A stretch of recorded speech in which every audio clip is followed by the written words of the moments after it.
Bienvenidos todos a esta mesa 8, Teoría Crítica, Crítica y Valor.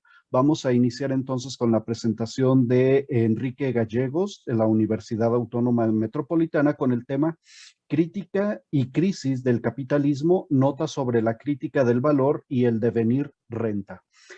Adelante, maestro Enrique, por favor. Sí, gracias. Bueno, voy a leer el texto. La emergencia sanitaria del COVID-19 ha puesto en palestra por enésima vez la crisis. Lo paradójico de las crisis es que parecen reconocerse solo cuando se muestran expresamente. Digo paradójico porque la historia del capitalismo es la historia de las crisis manifestadas de diferente manera y con intensidades que varían. En realidad, veremos en lo que sigue, este aspecto de las crisis atañe a la lógica inmanente del capitalismo y sus procesos sociales. Me refiero a las contradicciones que le son propias, capital y trabajo, trabajo muerto y trabajo vivo, etc. Y no siempre es visible ese nivel de contradicción porque las relaciones en el capitalismo suelen estar fetichizadas.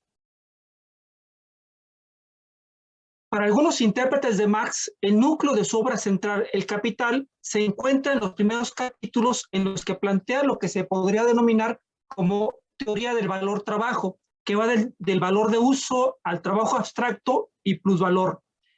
Desde ese lugar se han elaborado algunas interpretaciones como la denominada teoría crítica del valor. En esta tradición mantiene el legado de Marx de que particularmente es a través del concepto de fetichismo como se le define. Asimismo, desde mediados de los años 90 y sobre todo a partir de los 80 y sobre todo a partir de los 90, también se ha sometido a una reelaboración por parte de filósofos, sociólogos y economistas, particularmente italianos, quienes sostienen que la fase actual del capitalismo posfordista y neoliberal ha mostrado sus limitaciones explicativas del trabajo abstracto y han enfatizado la nueva disposición de nuestras sociedades como devenir renta y capitalismo cognitivo. En lo que sigue elaboro estas ideas, pero en una primera parte me centro en algunas ideas de Marx. En las sociedades capitalistas, dice Marx, las mercancías se presentan como una cosa ordinaria y cotidiana. La casa, las calles, las universidades se encuentran repletas de mercancías. La mercancía es de lo más cotidiano, tan cotidiano que preguntar por ellas puede resultar extraño, por no decir trivial y poco filosófico. Las mercancías son bicéfalas, dice Marx, valores de uso y valores de cambio. En cuanto a lo primero, nada de extraño muestran. El celular es para hablar, el lápiz para escribir, etc. Quizás por esto Marx pasa rápidamente de esta determinación cualitativa y se concentra en el valor de cambio. Esto ha sido criticado porque se considera que en el valor de uso anida una potencia política. Por ejemplo, Echeverría sostendrá su teoría del barroco como alternativa al capitalismo en el valor de uso. En cuanto al valor de cambio, Marx pregunta, ¿qué tienen en común dos mercancías para poder ser intercambiadas? Responde, son producto del trabajo. Marx avanza un poco más y agrega un elemento adicional. Coagulan gasto de energía, cerebro, músculo. Son productos de la fuerza de trabajo puesta en movimiento, es decir, del trabajo abstracto. A su vez, la fuerza de trabajo también es una mercancía. Su condición de mercancía deriva de complejos procesos históricos que culminan en lo que Marx denomina, no sin cierta ironía, como la doble libertad del trabajador. Es decir, primero es liberado de las relaciones de dependencia para que disponga de su persona para venderse como fuerza de trabajo y, segundo, liberado de poseer bienes propios para reproducir su vida. De las anteriores ideas conviene destacar dos cosas. Primero, que el trabajo abstracto posibilita que el capitalista obtenga una ganancia superior a los costos de producción. Segundo, que la socialización se da a través de las mediaciones de la mercancía en la medida en que la constitución de la fuerza de trabajo les permite obtener el salario para acceder a los satisfactores de la misma. De tal manera que la socialización de los dueños de los medios de producción será apropiándose de los productos de esa singular mercancía, fuerza de trabajo. De esto derivan algunas de las contradicciones entre capital y trabajo, apropiación privada y socialización pública. Si bien la plusvalía se genera mediante apropiación privada del trabajo abstracto, esta debe retornar al proceso de producción para constituir al capital, pues el capital, dice Marx, debe estar en constante flujo, proceso y movimiento, en permanente valorización. En la medida en que el valor se valoriza, se constituye, dice Marx, en un sujeto automático, autotélico de los procesos sociales y muestra el carácter de fetichismo del capitalismo.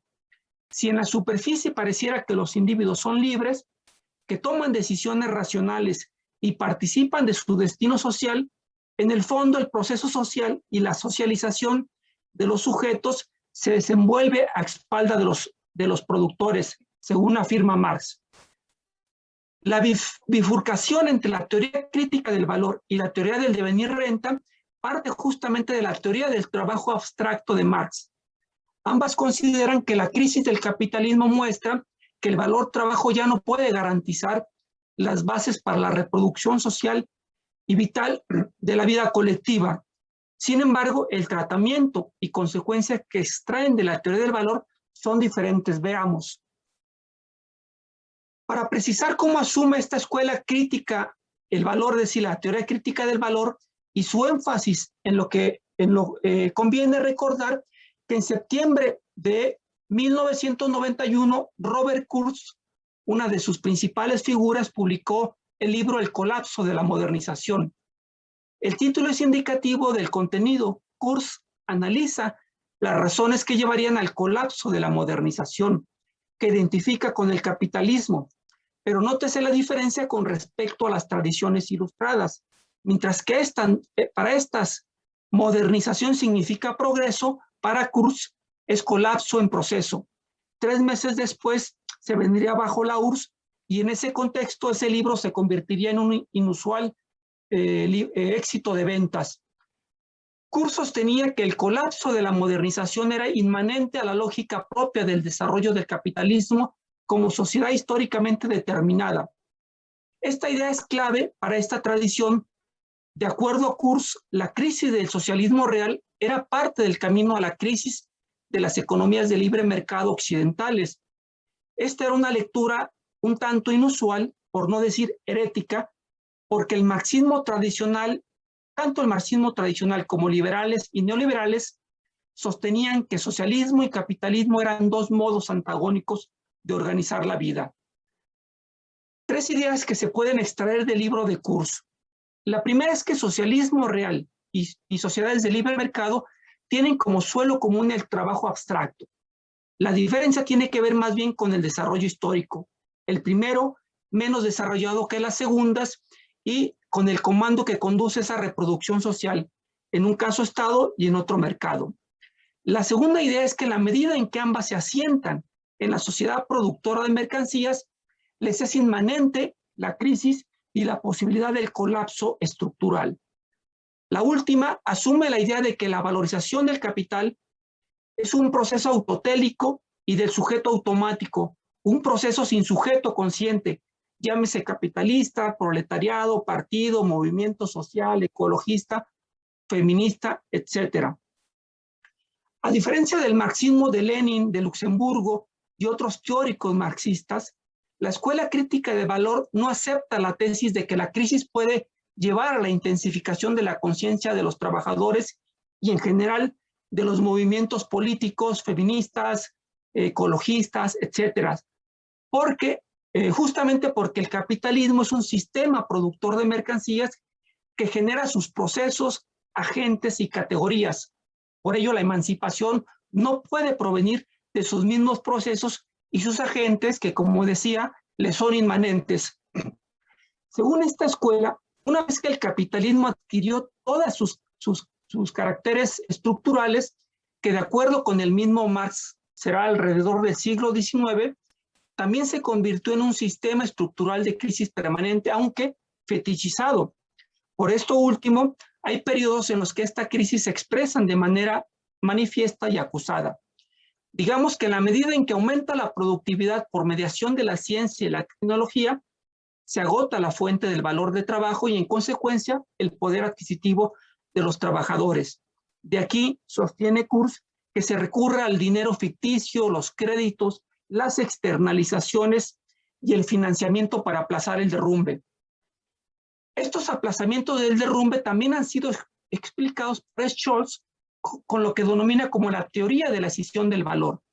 Este dispositivo se encuentra encriptado en el valor y el trabajo abstracto como reproductor social del capitalismo y consiste en separar, ocultar, externalizar y aplazar las contradicciones.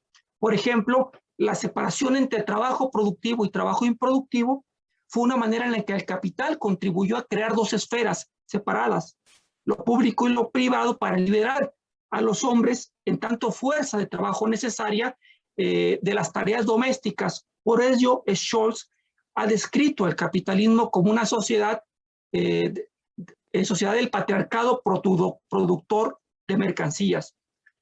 Este es el punto donde podemos introducir la discusión de los teóricos del devenir renta, porque si bien aceptan la tesis del agotamiento de la teoría del valor trabajo y la crisis del capitalismo, extraen consecuencias menos radicales y, digamos, más reformistas y un tanto optimistas. Para transitar desde la teoría crítica del valor a la teoría del devenir renta, haré una escala en la interpretación de Marx de Antonio Negri. Para la teoría del valor se manifiesta de dos formas. La primera se expresa en el trabajo abstracto como sustancia de la mercancía y dinámica del plusvalor, y la segunda como ley del valor de la fuerza de trabajo, es decir, como potencia política y fuerza antagónica. Esta separación entre trabajo abstracto y fuerza de trabajo le permitirá a Negri una reelaboración conceptual de la misma teoría del valor de Marx, de tal manera que de su mismo núcleo encuentra argumentos para sostener la racionalidad de la lucha de clases y la posibilidad de la emancipación.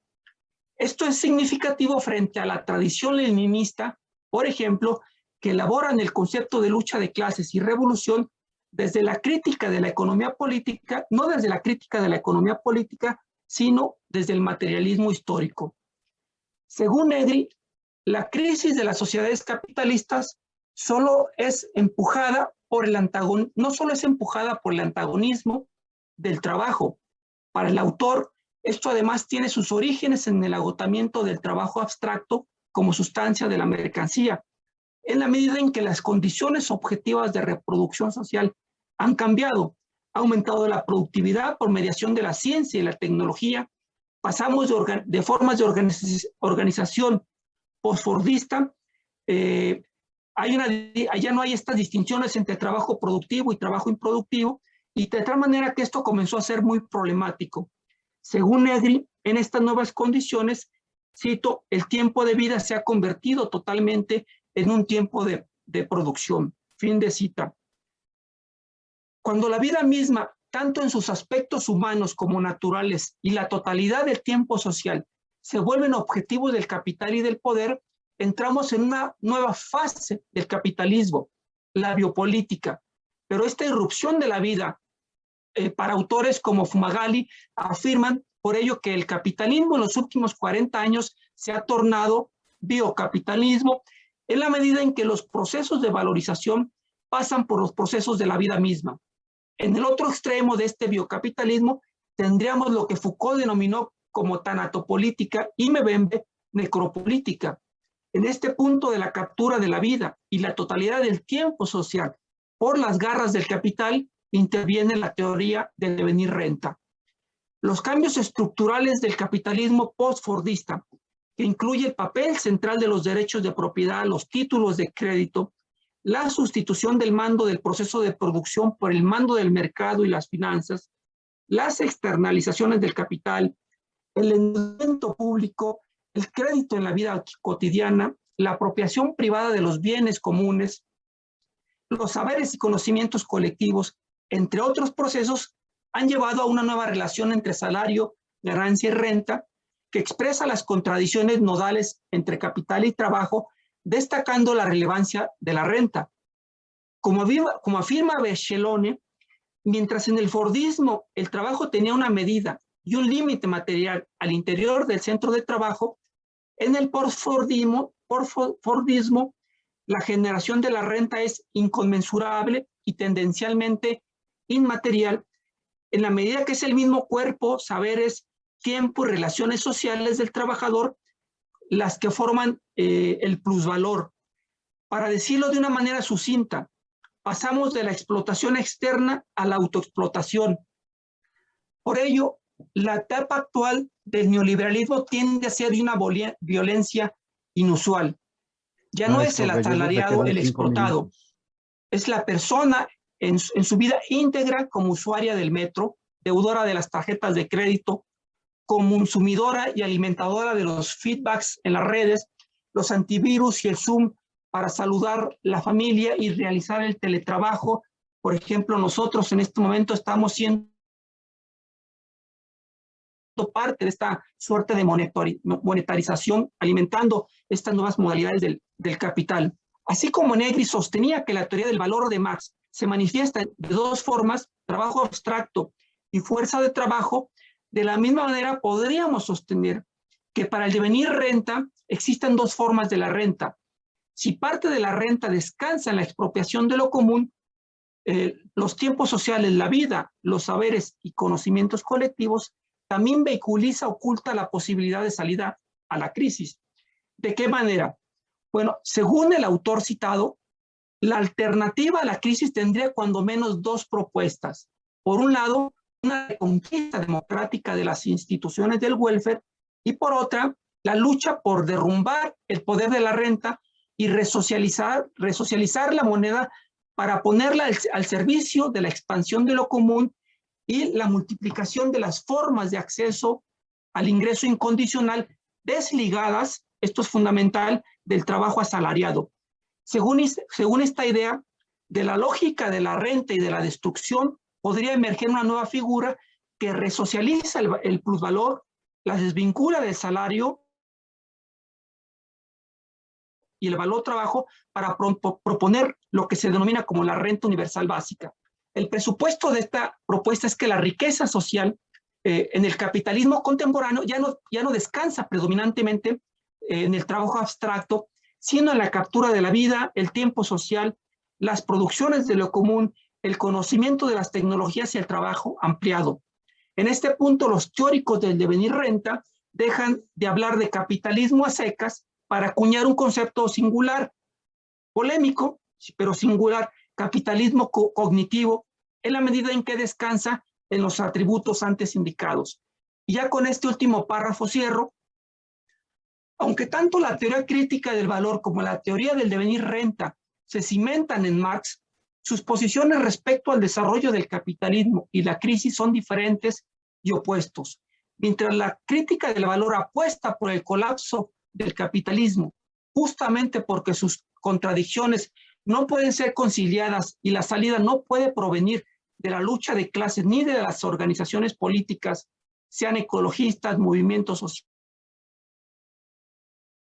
sociales, feministas, etcétera, porque son formas inmanentes al capital y de alguna manera respuestas fetichizadas. En cambio, la teoría del devenir apuesta por una suerte de reformismo intensificado en la misma estructura del capital. Digo intensificado porque no tiene que ver con la gestión de las instituciones políticas, sino con la transición del capitalismo industrial al capitalismo cognitivo. De aquí el límite de la teoría del devenir renta, en mi opinión, que confunde crisis con contradicción, y al pretender salir de la crisis mediante el tránsito al capitalismo cognitivo y su resocialización, se sigue manteniendo en una suerte de latencia subterránea del capitalismo como contradicción estructural y estructurante de la sociedad. Puestas las cosas de esa manera, parecería que la disyuntiva sería entre un colapso sin un sujeto que anude de manera radical los chances emancipatorios o un capitalismo reloaded. En este sentido, me parece que sin desdeñar estas propuestas, particularmente la renta universal básica como mínimo antídoto contra las desigualdades, En el largo plazo el objetivo sigue siendo el mismo que el de Marx y el de Lenin. O destruimos el capitalismo o este nos destruye a nosotros, y en las condiciones actuales de crisis críticas, valga el pleonasmo, esto significa la destrucción de la misma humanidad, y basta ver la crisis del medio ambiente, el deshielo, todas estas situaciones que conocemos bastante bien hoy en día. Por ello, si bien el devenir rente es una opción en el mediano plazo, las luchas por la emancipación no pueden no apuntar al colapso, pero con la fuerte presencia de sujetos políticos de la transversalidad, que tiene que ver con el trabajo, que tiene que ver con el feminismo y que tiene que ver con la defensa de la tierra, como tres grandes núcleos que hoy en día son los centros de la batalla por cambiar este mundo y evitar esta suerte de catástrofe que tenemos en puerta, anunciado de manera radical en la crisis del medio ambiente o crisis climática. Bueno, gracias. Bien, agradecemos la participación del maestro Enrique Gallegos. Cerró justo en tiempo su presentación. Vayan pensando las preguntas que le van a hacer al maestro Gallegos para que en la sesión, en la sección de preguntas y respuestas las formulemos. Les voy a pedir nada más, por favor, que las preguntas sean concisas y en la medida de lo posible dirigidas a uno de los ponentes expresamente para que él pueda responder. Bien, cedemos ahora la palabra a nuestro siguiente ponente. Es la presentación El giro normativo de Jürgen Habermas como fundamentación ontológica de la teoría crítica, por Roberto Giordano Longoni Martínez, del Instituto de Ciencias Sociales y Humanidades, Alfonso Vélez Pliego. Adelante, por favor, maestro Longoni, la palabra es suya. Muchas gracias. Bueno, primero obviamente agradecer a José Luis, a Dinora, a todas y todas las que han organizado este espacio. Pues por experiencias propias acá en el Instituto en Puebla sabemos que este es un esfuerzo muy grande, entonces se agradece mucho que se impulsen este tipo de espacios de reflexión crítica. Y bueno, en ese sentido también, antes de empezar como a plantear un poco las reflexiones que quiero poner acá sobre la mesa, sí quisiera señalar que, bueno, estas reflexiones son fruto de un esfuerzo conjunto con el doctor Alfonso García Vela. No quería dejar de darle el crédito justamente por las ideas que también voy a tratar de desplegar acá, evidentemente deslindándolo de los desatinos que pueda tener a la hora de exponer algunas de las ideas, pero bueno, también por eso voy a hablar en plural, porque este es un esfuerzo que hicimos en conjunto y que de alguna manera no me puedo adjudicar nada más a mí, ¿no? Entonces, bueno, quería mencionar eso, y pues en primer lugar también decir que, digo, si es que no se entiende con el título, sí señalar que lo que se pretende es hacer reflexiones críticas respecto de este llamado giro normativo, que puede ser reconocido en la teoría social que establece Jürgen Habermas respecto de la teoría crítica de Adorno y de Horkheimer, y de alguna manera estas reflexiones también abonan o pretenden abonar, creo, a una discusión como un poco más amplia, que también, bueno, el doctor Jordi Maizo, el doctor José Antonio Zamora, Mariana Dimopoulos también han puesto sobre la mesa, pues la necesidad de repensar esta operación historiográfica e intelectual que señala que Habermas o Honneth serían una especie de representación de una supuesta segunda o tercera generación de la Escuela de Frankfurt. Pues bueno, un poco estas reflexiones van a abonar a la crítica respecto de esta comprensión de Habermas y de Honneth como en esa tradición, evidentemente yendo a sus postulados y tratando de ver cómo poder hacer una crítica inmanente justamente de lo que están planteando, ¿no? Entonces, bueno, dicho esto, quisiera establecer que la intención fundamental un poco de esta reflexión es plantear que, o es intentar comprender los fundamentos de este giro normativo que puede ser reconocido en Jürgen Habermas respecto a la teoría crítica de Adorno y de Horkheimer, ¿no? Tratar de entender, bueno, cuál es el componente fundamental que podría explicar este giro normativo, y entendemos que obviamente hay una discusión respecto de esto, ¿no? Al menos en el panorama de esta discusión de cómo entender este giro normativo, reconocemos tres posturas generales, ¿no?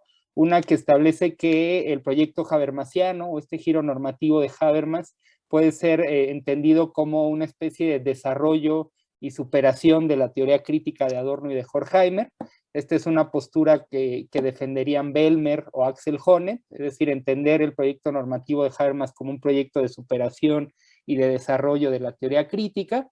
En otro sentido, existen otras posturas que señalarían que más bien hay una especie de continuidad entre este tipo de proyectos. Este es un argumento que defenderían Postone, Martin Jay, Alexander Jeffrey, entre otros, que bueno, apuntan a decir que más bien hay una línea de continuidad precisamente entre ambos proyectos. Y por último, una postura que señalaría una ruptura, ¿no? Una ruptura entre el proyecto de la teoría crítica de Adorno y de Horkheimer y el proyecto, el giro normativo que hace Habermas de esta, pero que esta ruptura, estos autores, que bueno, Michael J. Thompson, que justamente es donde se puede reconocer acuñado este término del giro normativo, ¿quién más podría ser? Hulot Kentor, Detlef Clausen, de alguna manera sostienen esta idea de que hay una ruptura, pero sostienen un poco este argumento en la idea de que habría un alejamiento de Marx por parte de Habermas, ¿no? Es decir, su idea de la ruptura tiene que ver con que Habermas se habría alejado de la crítica de la economía política y que ese sería el fundamento justamente de este giro normativo. Nosotros, el argumento central, que ahí estaría, y eso es lo que voy a tratar como de explicar y de plantear, el argumento central es que sí existe una ruptura, precisamente a partir del giro normativo de Habermas, pero que esa ruptura y la fundamentación de ese giro normativo no puede ser explicado como un alejamiento del marxismo, sino más bien como una reincidencia, una reivindicación de la ontología, pues una recaída en la ontología por parte de Habermas a través de una fundamentación ontológica de la teoría crítica o de la intención de fundamentar ontológicamente la teoría crítica. Esto evidentemente tiene una serie de consecuencias como para, en términos de cómo se entiende justamente la teoría crítica de la sociedad. Y también, bueno, no solamente pretendemos decir eso, sino que también ahí surge un concepto crítico a partir de la teoría crítica de Adorno, que es el concepto de necesidad ontológica, que sobre todo desarrolla él en la dialéctica negativa, con el cual justamente Adorno trata de explicar en clave sociohistórica estas tendencias ontológicas reconocibles en varias propuestas teóricas del siglo XX, ¿no? Es decir, Adorno de alguna forma se da cuenta de que esta fundamentación ontológica de la teoría social, que también, como planteamos, es reconocible en Habermas, pero de alguna forma igual en Heidegger, o bueno, Adorno apunta a sus críticas a Heidegger, pero también, por ejemplo, en Lukács, estas tendencias a la fundamentación ontológica de la crítica tienen que ver, son un índice histórico, pues, es decir, nos dicen algo sobre los procesos sociohistóricos en los cuales están surgiendo. Entonces, bueno, habiendo planteado como justamente este argumento, voy a tratar de explicar primero, o van a ser dos partes, voy a tratar de explicar primero justamente a qué nos referimos con giro normativo o cuáles son como los fundamentos del proyecto habermasiano respecto de qué es ese giro y por qué se llama giro normativo, cuál es ese proyecto.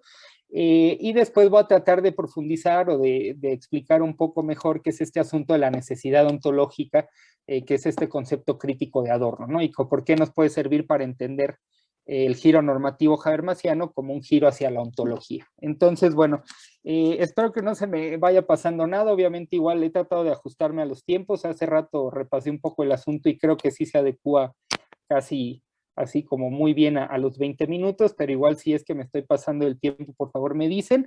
Y la verdad es que también creo que hay cosas que quizás no voy a poder desplegar tan bien.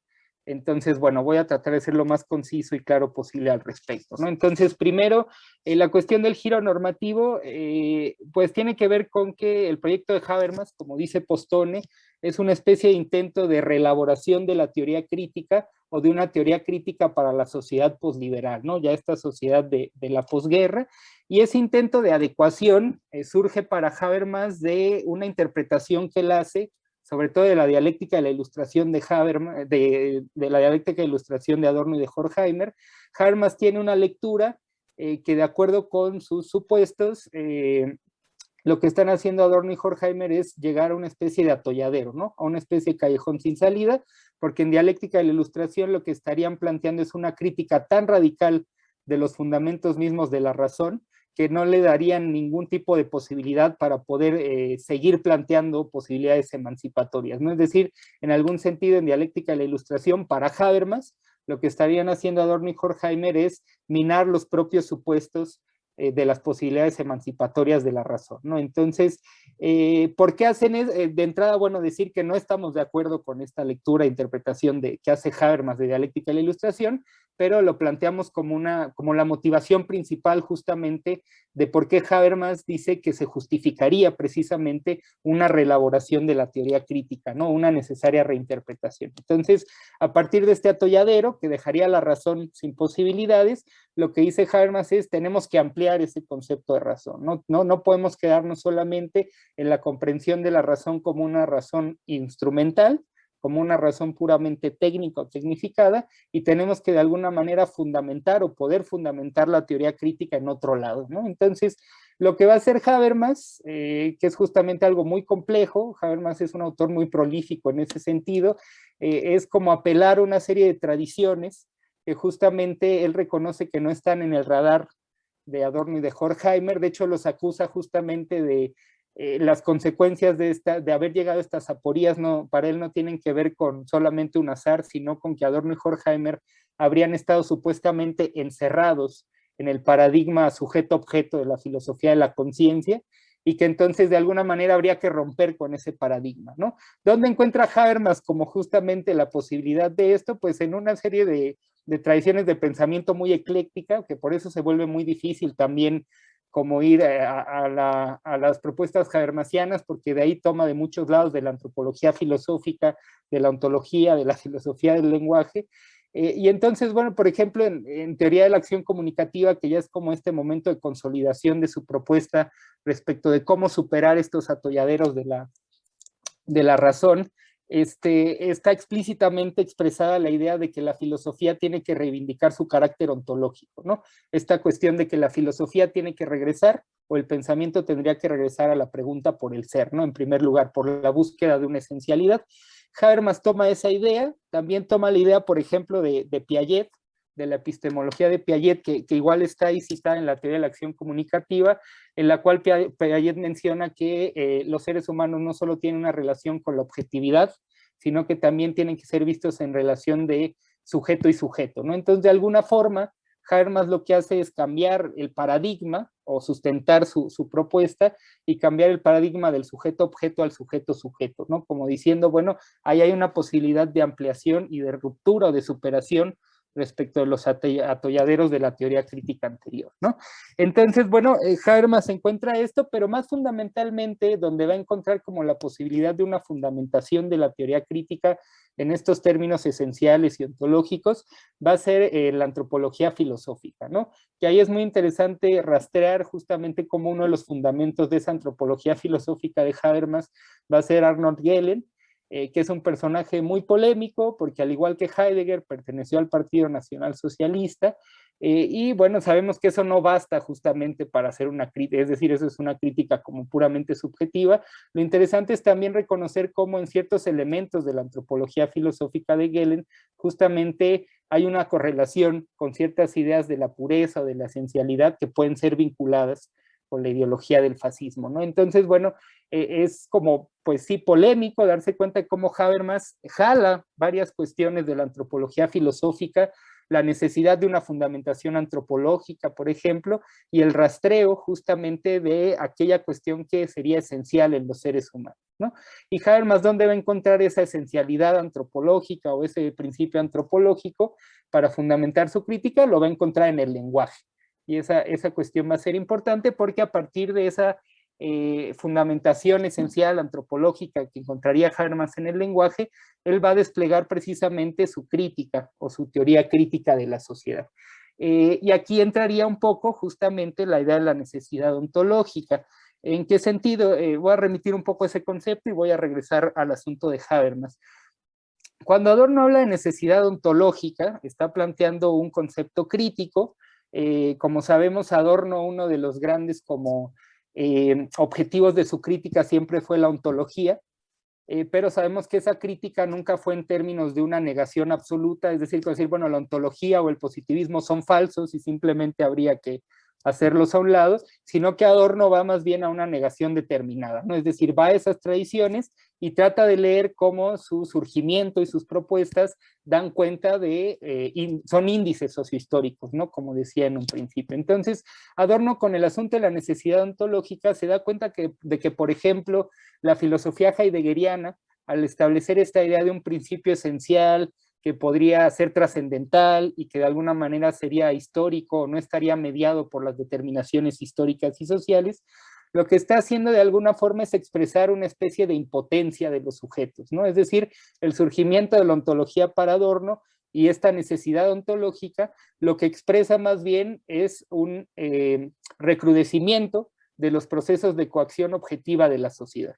Entonces, ante esta coacción cada vez más fuerte y cada vez más objetiva de la totalidad social, lo que hay es una reacción que lo que hace es encumbrar al sujeto, ¿no? En ese sentido, bueno, quisiera leer justamente como para que quede claro este asunto, solo voy a leer esta parte, dice, según Adorno, el éxito de las ontologías es índice de algo faltante, la carencia de sujeto en una sociedad que se ha transformado en una objetividad alienada de los seres humanos, una sociedad que se realiza por encima de los sujetos, más allá de su control y los anula en este proceso.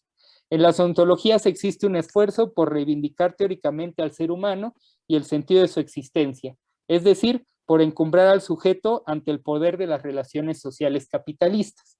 La crítica que hace Adorno al respecto es que evidentemente esta es una cuestión que recaería una especie de idealismo, en el sentido que es una exaltación del sujeto, que lo concibe en una como de manera inmediata, ¿no? Como si no estuviera determinado precisamente por las cuestiones objetivas que lo van mediando, ¿no? Entonces, esto es interesante, ¿por qué? Porque justamente también estas teorías en las que puede ser reconocida como esta necesidad ontológica, donde también podríamos ubicar, por ejemplo, a Lukács, con la idea del trabajo como una especie de ontología social, lo que hacen un poco es mentar este principio fundamental o este principio ontológico como una respuesta precisamente o como una contraposición crítica ante el capitalismo o las formas de dominación. Es decir, lo que hacen es establecer una especie de crítica trascendental. Está el capitalismo y por otro lado estarían estas dimensiones como cooptadas por ese capitalismo y entonces establece una especie de deber ser que donde tendrían que expresarse justamente la liberación sería precisamente en que este principio fundamental deje de estar coaccionado por la dimensión del capitalismo, ¿no? Es decir, ahí estaría un poco ya la respuesta a la liberación o a la emancipación humana, ¿no? Entonces, regresando un poco y con esto terminaría, en Habermas esa idea estaría en el lenguaje, es decir, como vemos también en el desarrollo de su teoría social, el lenguaje o la dimensión de la interacción comunicativa es aquello esencialmente humano, esa esfera de la interacción estaría colonizada por la racionalidad instrumental del capitalismo, de la esfera de lo económico. Ahí también hay una visión muy funcionalista de Habermas, ahí está Parsons también como un poco metido en su teoría, y lo que estaría proponiendo Habermas es justamente esta ontología del lenguaje que tendría que ser liberado precisamente para pues poder establecer una serie de dimensiones de interacción verdaderamente simbólica, comunicativa, etcétera, ¿no? Entonces, un poco por eso planteamos que en Habermas es reconocible este giro y reivindicamos, por el contrario, justamente la idea o la necesidad más bien de una crítica inmanente, ¿no? De no fundamentar la crítica en principios ontológicos y trascendentales, sino en abonar justamente a la idea de una crítica que no parta de un deber ser o de la idea de establecer principios normativos de la acción, sino que parta de las propias contradicciones de la sociedad y de esos poder ser que pueden surgir a partir de ella, ¿no? Entonces, eso sería simplemente. Muchas gracias. Le quedan 3 minutos, maestro Longoni, por si quiere agregar alguna idea. No, me parece que ya con eso podría cerrar. Muy bien. Entonces, pues agradecemos la participación al maestro Longoni. Vayan preparando también las preguntas para el maestro en torno a su tema. Nada más, por favor, las preguntas, escríbanlas en el chat, diríjanlas por favor a su servidor, José Luis González, así me van a encontrar en la lista de participantes. Me escriben por favor sus preguntas y yo se las leeré a los ponentes. Nada más indiquen por favor el ponente a quien le vayan a preguntar. Bien, gracias. Y pues para continuar con nuestra mesa, vamos ahora a escuchar la presentación Axel Honneth y la domesticación de la teoría crítica. elementos para una discusión por parte del maestro Santiago Rogerone de la Universidad Nacional de Quilmes. El micrófono es suyo, maestro Rogerone. Adelante. Bueno, muchísimas gracias. Bueno, primero que nada, quiero felicitarlos y a Dinora y a todos aquellos que hayan organizado este evento. Muy agradecido y muy feliz de poder participar, aunque sea en estas condiciones, ¿no es cierto?, de virtualidad obligada. Sería obviamente mucho más interesante poder estar allí con ustedes. Pero bueno, yo preparé un texto, mi idea es leerlo. Estaba experimentando algunos problemas de conectividad, así que si llego por alguna razón a no verme bien o no escucharse bien, díganme y puedo probar apagando la cámara, que seguramente así funcionaría mucho mejor. Cualquier cosa entonces me avisan. Y bueno, simplemente comentar que esto, digamos, lo que voy a leer es, digamos, como un desprendimiento de la investigación que desarrollé. Es como una línea de trabajo de una investigación que desarrollé en el marco de mi tesis doctoral, ¿no? Que bueno, la defendí ya hace unos años y que hace como 5 años.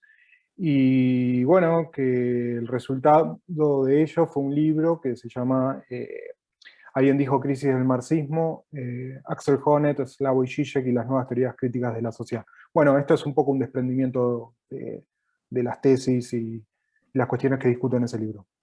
Paso a la lectura, entonces.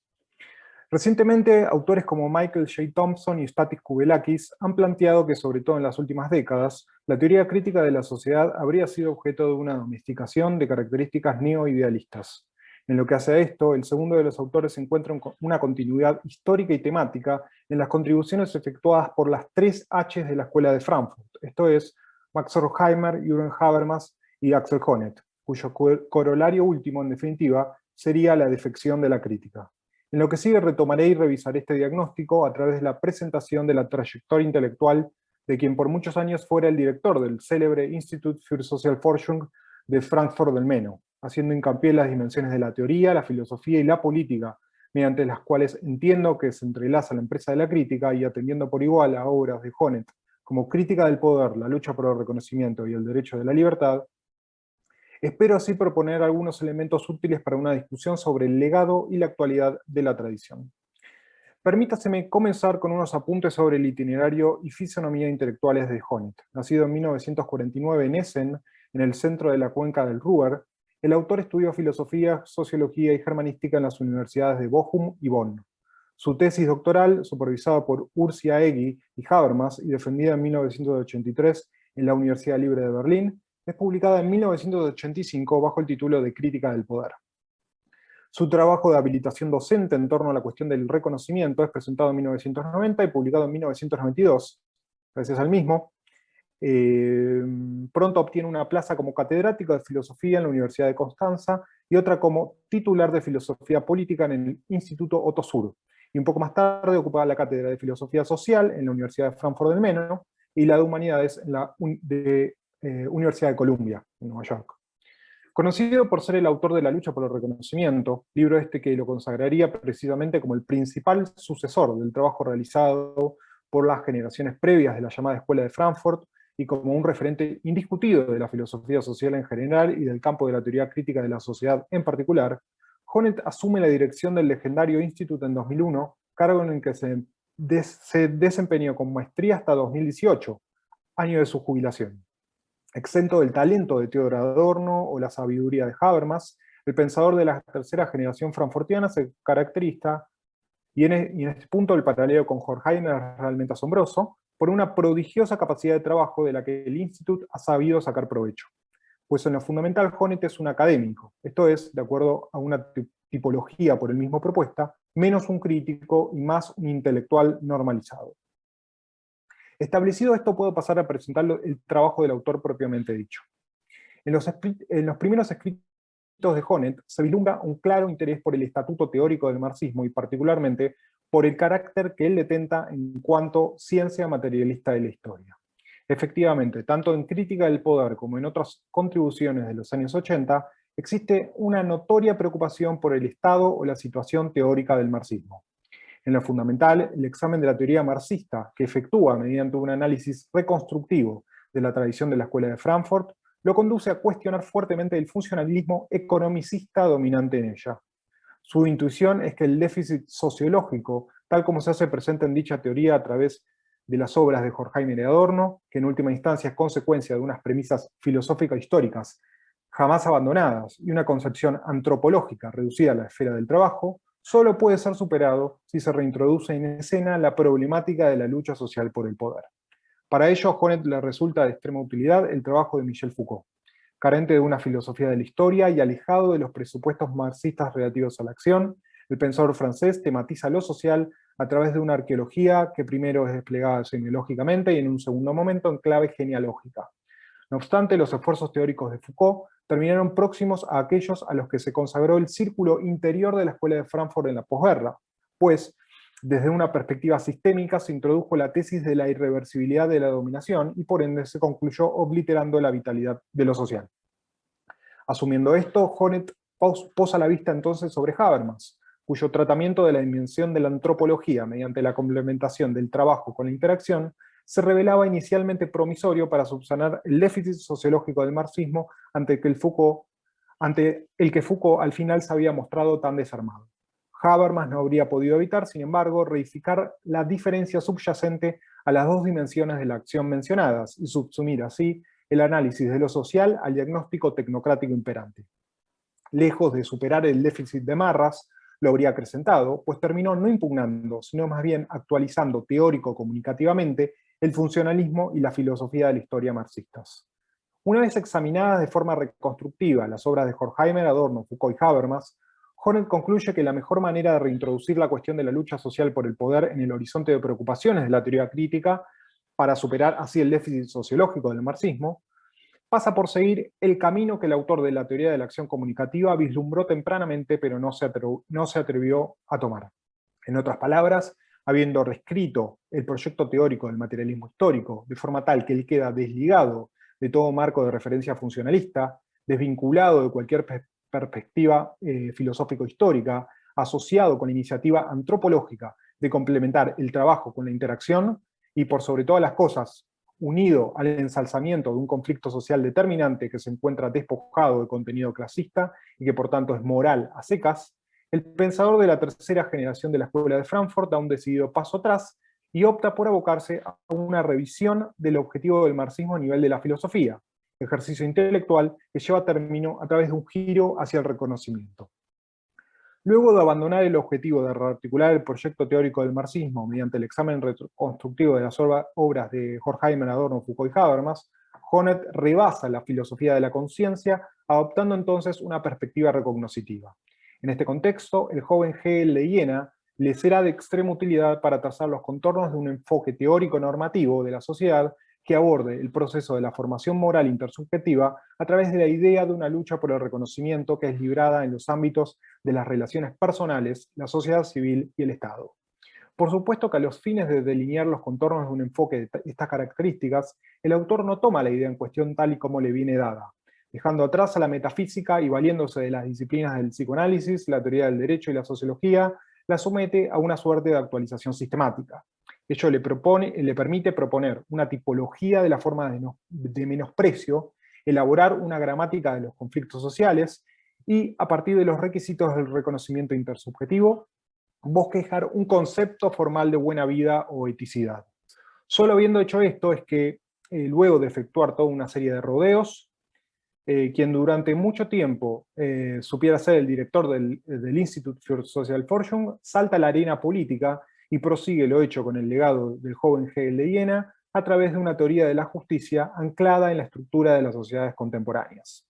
Tomando como modelo la filosofía del derecho hegeliana, el autor modula dicha teoría definiendo como objeto a esa instancia del reconocimiento recíproco que, en cuanto tal, configura la realidad de la libertad, es decir, la especificidad socialista de ella, y reconstruyendo normativamente, por consiguiente, las esferas institucionales de las relaciones personales, la economía de mercado y la voluntad democrática.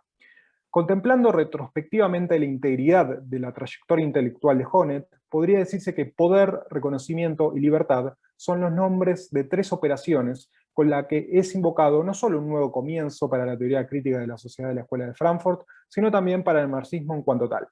Manteniéndose fiel al objetivo de una crítica radical del estado de cosas existente promovida por Marx mismo de forma muy temprana, el autor ha sabido producir una obra que, en íntimo diálogo con el legado de la tradición frankfurtiana, se despliega mediante la ejercitación de una reescritura del proyecto teórico del materialismo histórico, el proyecto filosófico del materialismo dialéctico y el proyecto político socialista. Hegel, sin dudas, es el insumo clave de tal reescritura y, por añadidura, la fuente de la que emana el peculiar recomienzo del marxismo que es propuesto. En efecto, es volviendo a Hegel que en último término Honneth logra abandonar una teoría marxista que tanto en su versión ortodoxa como en la heterodoxa de Horkheimer y Adorno expresa el funcionalismo economicista, el historicismo y una antropología utilitarista reducida al trabajo.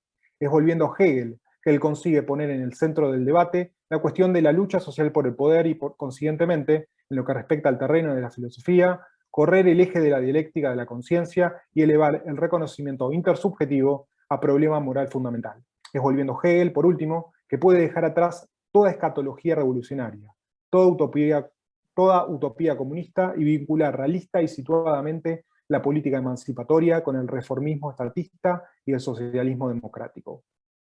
Las críticas y objeciones que han sido planteadas a la propuesta del autor son desde ya muchas. Mencionaré solo dos que han sido efectuadas recientemente.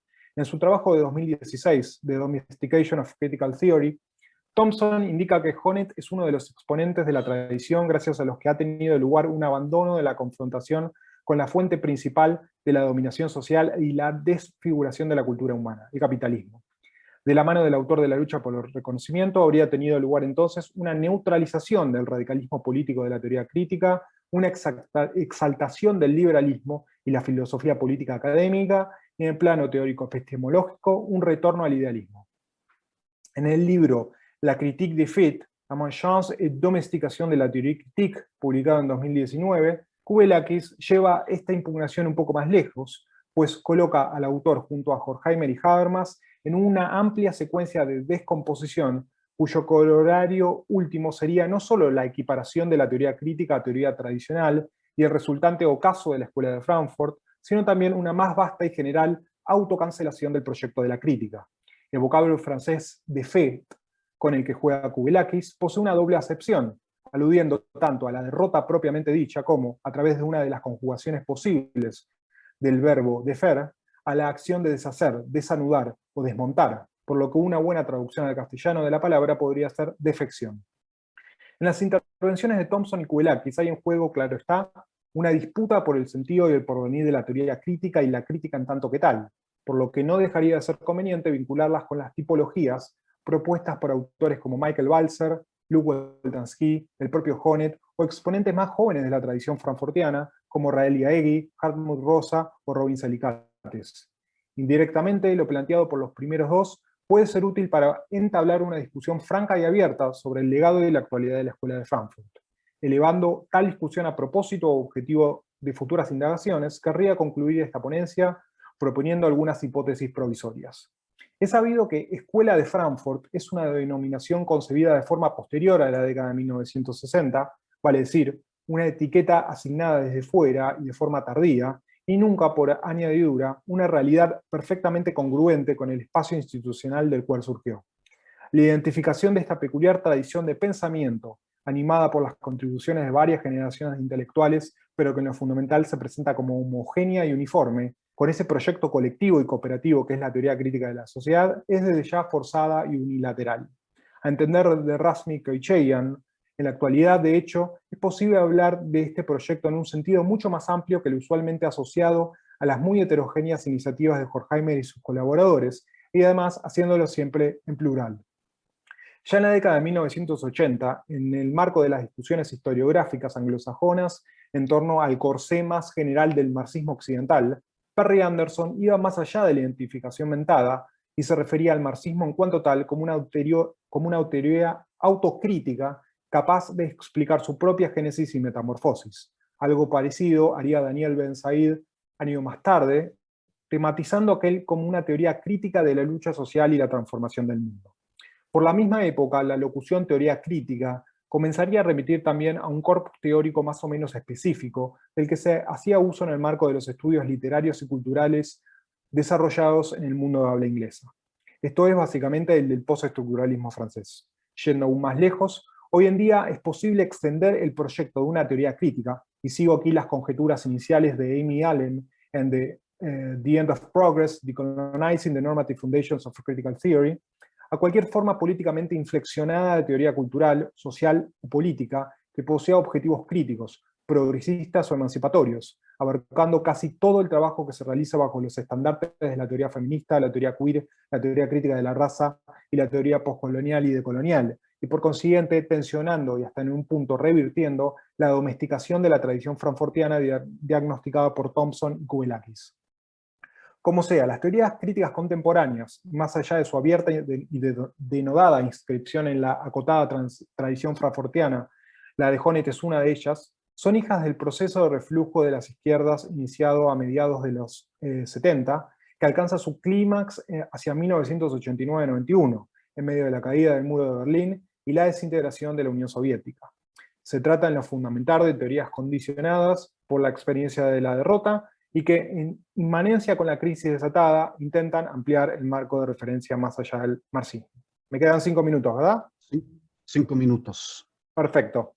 Quienes las elaboran son pensadores cuyas características sociológicas e ideas provienen y se corresponden con un periodo anterior en el que se señoreaban los estilos y preocupaciones de la llamada nueva izquierda. Si bien son desarrolladas por intelectuales provenientes de diversas regiones del mundo, el contexto de producción por antonomasia de estas nuevas teorías críticas es el mundo anglosajón y la academia norteamericana. Siguiendo ahora a André Tossell, podría decirse que entre los animadores de las nuevas producciones críticas existe un acuerdo, nuevamente, a su modo Honneth suscribe al mismo, sobre la posibilidad teórica de un análisis del capitalismo globalizado y sus formas, y otro a propósito de la esperanza histórica depositada en la posibilidad de eliminar una cierta inhumanidad y construir alternativas sociales superadoras. En otras palabras, subraya Keucheian, las cuestiones que ocupan a los teóricos críticos contemporáneos son, por un lado, la naturaleza y la evolución del sistema global desde el último cuarto del siglo XX, y por otro, los sujetos de la emancipación. Pues bien, si la realidad de la teoría crítica es una tan nominalista como polifónica, ¿cuál es la actualidad de la teoría crítica de la sociedad frankfurtiana propiamente dicha? ¿Queda algo de ella una vez que su normalización y domesticación habrían sido ya consumadas? En el más vasto contexto del desarme y la defección de la crítica y la entrada en una escena que parecería ser irremediablemente postcrítica, los que corren, en efecto, son tiempos de realismo capitalista y melancolía de izquierda, en los que la rebeldía se habría vuelto ya de derecha. ¿En qué sentido es que cabe evocar a la tradición y reivindicar el proyecto de la teoría crítica de la Escuela de Frankfurt? A los fines no de responder estos interrogantes, sino de reformularlos y complejizarlos aún más, concluyo subrayando que la realidad de la tradición es hoy multipolar, pues se encuentra dotada de una multiplicidad de centros y periferias. Un par conceptual que luego de que Martin Shea lo propusiera en la imaginación dialéctica, Habermas y Honneth mismos lo emplearían a la hora de historizar lo hecho por sus antecesores. Y esto habla tanto de lo que sucede en la propia Alemania, con una cuarta generación de investigadores que produce por fuera de Frankfurt del Meno, y sin contar, por tanto, con los auspicios directos del Institut. Rosa trabaja en la Universidad Friedrich Schiller de Jena, y Aegi lo hace en la Universidad Humboldt de Berlín, etc. Como así también de lo que pasa en los Estados Unidos, incluso más allá de ellas, cosa de la que da cuenta una experiencia como la del International Consortium of Critical Theory Programs, inicialmente impulsada por Judith Butler y Penelope Deutscher, desde la Universidad de California en Berkeley y la Universidad del Noroeste. Sin embargo, el hecho que retrata más fielmente esta suerte de nueva realidad de la teoría crítica es con seguridad la reciente postulación para la dirección del Institut de Stefan Lessenich, exponente de la cuarta generación alemana, que ha analizado rigurosa y mordazmente las relaciones de dependencia y explotación en el mundo globalizado. Hasta que se regularice, de todas maneras, ¿no?, la situación sucesoria del instituto, Ferdinand Suter-Lüthi ha sido comisionado como el director de la institución. Lo afirmado no quita, por supuesto, que existen fuertes vínculos, con esto termino, de cooperación académica y profesional entre el mainstream alemán de la teoría crítica, esto es fundamentalmente el Institut de Frankfurt del Meno, y sus periferias céntricas y o inclusive periféricas. En cualquier caso, la de la multipolaridad es una conjetura o intuición preliminar que requiere justificación y elaboración suplementarias, y que por tanto ha de ser desplegada con mayor detalle, eso es lo que espero, en trabajos por venir. En términos generales, vale aclarar que dicha clave de lectura forma parte de un esfuerzo programático más amplio por llevar a cabo una historia de las periferias de la teoría crítica, es decir, de alguna de sus escenas principales, mediante la cual se torne posible dar paso a una teoría crítica periférica, esto es, una teoría crítica hecha en, por y para las periferias. Si es cierto que alrededor del mundo puede registrarse cada vez más una centralización de las periferias y una periferización de los centros, lo necesario entonces es apostar por perspectivas tan situadas como globales. Si la teoría crítica realmente quiere estar a la altura de los tiempos, necesita abandonar de forma urgente su muy frecuente provincialismo introspectivo y dar pasos firmes en esa dirección. Domesticado o no, con o sin Honneth, solo así ella podrá sobrevivir y desplegarse de acuerdo a lo que una realidad crítica y en crisis exige de sí misma. Muchas gracias.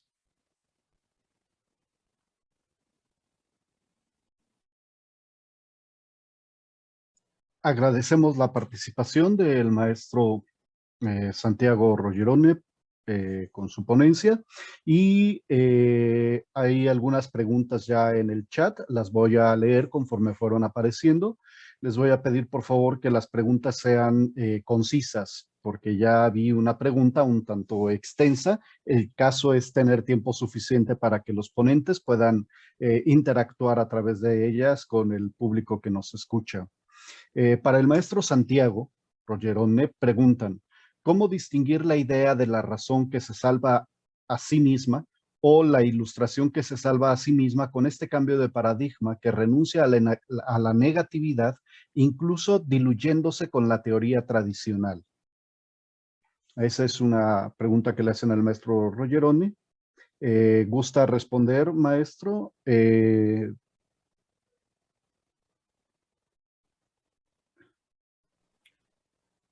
¿Podrías reiterarla? Porque lamentablemente no te pude escuchar muy bien, estaba viendo acá el chat a ver si estaba, pero no la encuentro.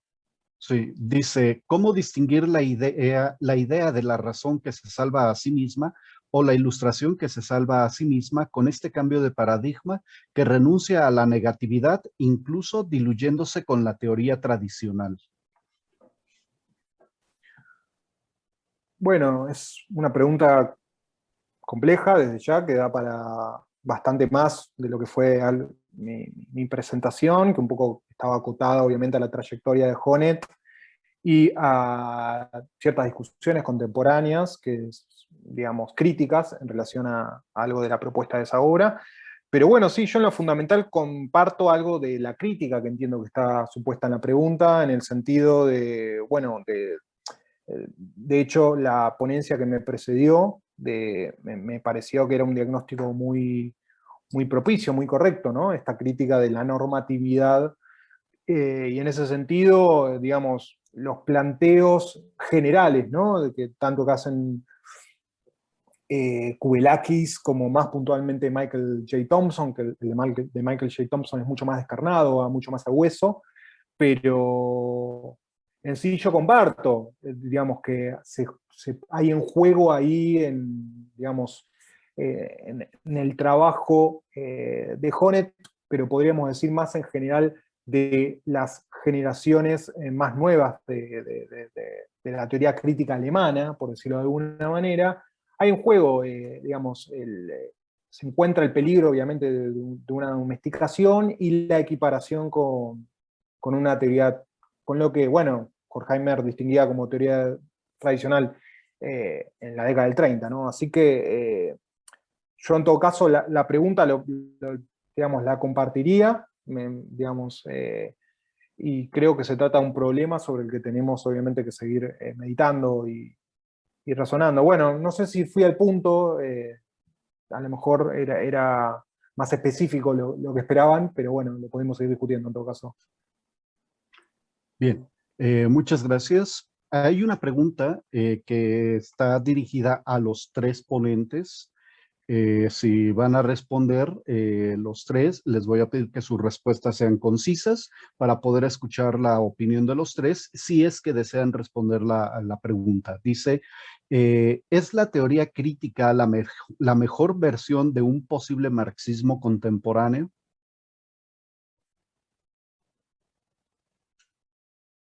Quien desee responder a la pregunta de nuestros tres ponentes, pues levante la manita en su...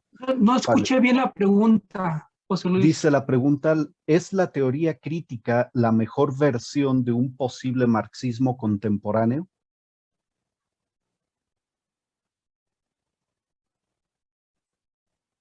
El maestro Rogerone levantó primero la manita y luego el maestro Gallegos. Adelante, por favor, maestro. Sí, bueno, yo simplemente acotar acá, o sea, un poco para pensar esta pregunta y en todo caso que la discutamos un poco más. Yo en todo caso, sobre lo que pondría el énfasis es si teoría crítica, digamos, ¿qué significa teoría crítica? ¿A qué nos referimos? ¿Qué queremos decir cuando hablamos de teoría crítica? Si entendemos, si la acotamos obviamente a la tradición frankfurtiana y puntualmente a las contribuciones clásicas, ¿no? De Horkheimer y Adorno o de Marcuse, qué sé yo, si apunta hacia ahí, ¿no? Digamos, entendiendo la teoría crítica como eso, y si, digamos, lo que estamos indagando es si esa teoría crítica es la mejor versión posible de un marxismo, bueno, yo, digamos, desacuerdo con eso, pero desacuerdo por la sencilla razón de que, digamos, no comparto que el marxismo pueda subsumirse, digamos, en realidad que la teoría crítica pueda subsumirse a eso, ¿no? A mí me gusta pensar al marxismo, ¿no? Un poco, digamos, a través de los autores que cité, ¿no? Ben Said, Perry Anderson, etcétera, como una teoría crítica, ¿no? Y en todo caso, digamos, la experiencia de la teoría crítica, de la tradición de la teoría crítica, sería una versión de marxismo, más que, digamos, la teoría crítica, una forma de marxismo superadora, ¿no? Digamos, dentro de los miles de marxismos que existen, la de la teoría crítica, la de la tradición frankfurtiana es uno de esos marxismos posibles. Eso yo diría en principio. Muy bien, gracias. Maestro Gallegos.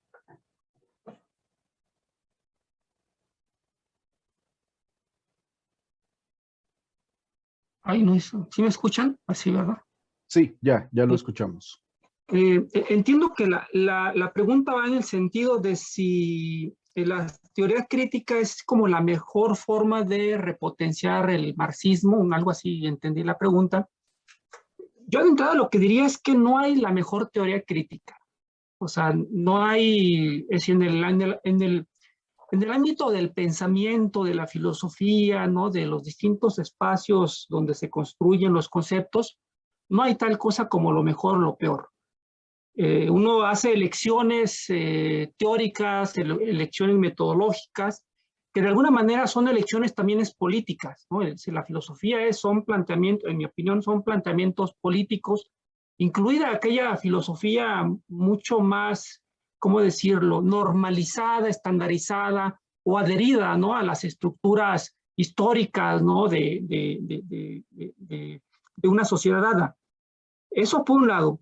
Y por otro, el marxismo es una tradición de pensamiento muy compleja, digamos que no solo desagua en lo que se conoce como la teoría crítica, que se suele asociar con las escuelas de Frankfurt, pero en realidad que es mucho más complejo.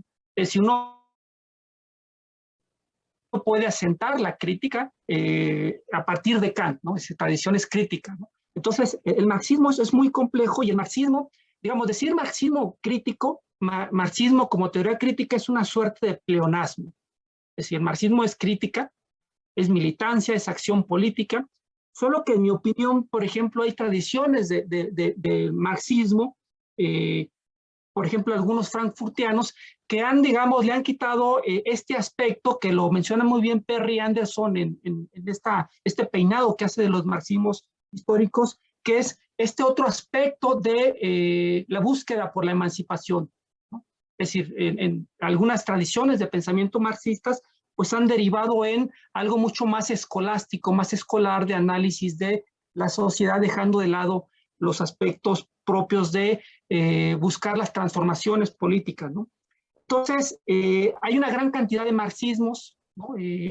Desde finales del siglo XIX hasta nuestras fechas, ¿no? Aunque de los 80s hasta mediados de los 2000 hubo una suerte de, digamos, de caída del marxismo, en gran parte por el contexto político, ¿no? Es decir, la emergencia del neoliberalismo va a impactar de manera radical en la formación del pensamiento marxista. Afortunadamente, del 2008, los 2000 para acá, hay una suerte de boom del marxismo. Lo estamos experimentando aquí mismo en México. Los últimos 4 o 5 años, cuando menos, han salido unas 5 ediciones de libros colectivos sobre Marx, ¿no? Entonces, yo diría pues que la punta metodológica es volver a Marx, es decir, es volver a su obra, volver a leer El Capital, volver a leer los Grundrisse, volver a leer los textos de juventud de Marx, para a partir de ahí tratar de hebrar, si se estuviera interesado en, de alguna manera, poner a dialogar a Marx con alguna tradición de pensamiento, ¿no? Pero particularmente, en mi opinión, ¿no? El marxismo es vida, digamos, ¿no? Es digamos, sacar a la academia de las aulas, ¿no? De estas discusiones, muchas veces de ciertas tradiciones que se dicen críticas, pero son muy escolares, es decir, están al interior del aula, ¿no? No se quieren manchar, como decía un poeta, Rubén Darío, ¿no? El plumaje, ¿no? De toda esta contaminación social. Entonces yo diría pues eso, ¿no? Que el marxismo, hablar de teoría crítica en el marxismo es redundante. Muy bien. Gracias, maestro Gallegos. Bueno, hay 2 preguntas para el maestro Longoni. Nada más voy a leer una por cuestión de tiempo. Maestro Longoni, le quedan 3 minutos para que pueda responder a la pregunta y cerrar nuestra mesa. Dice, ¿cómo se puede justificar tu lectura de Habermas como una propuesta ontológica frente a las afirmaciones explícitas del mismo autor, que no le interesa fundamentar su teoría en un elemento ontológico o metafísico, sino las presuposiciones pragmáticas del lenguaje, entendido el lenguaje no como algo que es, sino como algo que hacemos? Sí, muchas gracias. Digo, meterme en la cuestión anterior rapidísimo. Yo igual creo que es un poco una trampa el asunto de una mejor versión de una teoría crítica, es decir, esta idea de cuál es mejor y cuál es peor, pues puede ser como, yo creo que la pregunta no puede plantearse desde ahí, ¿no? O la suposición o la idea de decir, bueno, mi teoría crítica es mejor que la tuya. Digo, en ese otro aspecto sí considero que la tradición de la teoría crítica de Frankfurt, de Adorno y de Horkheimer específicamente, y vinculada a Benjamin, y la línea que se puede seguir en el vínculo de esa tradición con las nuevas lecturas de Marx, de Kurz, de Scholz, de Holloway, creo que eso es como una línea muy fructífera de teoría crítica, pero bueno, ya está una cuestión. Eso quería decir sobre el otro. Y sobre el que se pregunta acá, sí, o sea, yo igual como plantearía en ese aspecto, que no basta con una afirmación explícita de un autor como para poder justificar o no ciertas cuestiones en su teoría, ¿no? Es decir, muchas veces esta propia necesidad ontológica de la que estaba hablando puede ser un asunto que no se enuncie explícitamente o que no sea una intención así dada o afirmativa, pero que de cualquier forma pueda reconocerse, ¿no? En el caso de lo que están planteando en la pregunta, yo creo que el asunto de una fundamentación como antropológica, que no se presente como un asunto de principio metafísico, que incluso se justifique como diciendo, no, esta es una cuestión incluso biológica, natural, porque por ahí va un poco la antropología filosófica de Gehlen también, como una fundamentación en ese sentido. Creo que eso no la exime de ninguna manera, es decir, que sea una práctica o que sea un hacer, no lo exime de ninguna manera de volverse un principio ontológico, pues. En ese sentido, eso es como una antropología, una praxis esencializada, pues. Entonces, yo creo que diría eso. Habermas puede decir que no, pero justamente la cuestión es reflexionar al respecto a partir de esta categoría crítica, la necesidad ontológica, y reconocer que sí existe esa fundamentación ontológica a través de una fundamentación antropológica o de una práctica, ¿no? Pero que eso no la exime de no ser ontológica, aunque él lo afirme en esa manera. Y si me puedo meter en los últimos 30 segundos, la pregunta que sigue de lo de Marcuse, sí, justamente en el instituto el semestre pasado con el doctor García Vela tuvimos una clase sobre los principios de la teoría crítica, leímos al primer Marcuse y es evidente la influencia de Heidegger, es evidente cómo en su relectura del materialismo histórico hay una especie ahí de ontología, ¿no? De alguna forma, como este intento de juntar ontología con materialismo histórico, sí, a veces le juega esa pasada, y sí creo que hay un aspecto ontológico en su teoría, y listo, ¿no? Nada más eso. Gracias. Bien, agradecemos mucho la participación del maestro Longoni y en general de nuestros ponentes, el maestro Enrique Gallegos, el maestro Santiago Rollerone. Gracias por su participación, gracias a todos por su asistencia a esta mesa y cedo la palabra a la doctora Dinora Hernández para el cierre de la mesa de trabajo. Pues nada, muchísimas gracias por sus participaciones, muy interesantes, muy potentes, muy claras, o sea, dejan muchas cosas aquí para la reflexión y tal, a posteriori, que nos llevamos varias cosas para seguir masticando y tal. Gracias a todos, a Enrique, a Roberto, Alfonso, muchas gracias también, Rollenore, muchas gracias. Y pues muchas gracias, Rojo, por tu moderación, siempre tan puntual, siempre tan exquisita, siempre tan excelsa. Gracias por haber hecho esta función y ayudarnos en la organización del evento. Pues sin más, pasamos a la siguiente mesa, los invitamos, la última mesa del Congreso. Pues nos vemos ahí, me voy a desconectar y bueno, seguimos en comunicación. Gracias a todos y a todas. Gracias, hasta Buenas luego. tardes a Buenas todos. tardes. Hasta luego. Muchas gracias, hasta luego.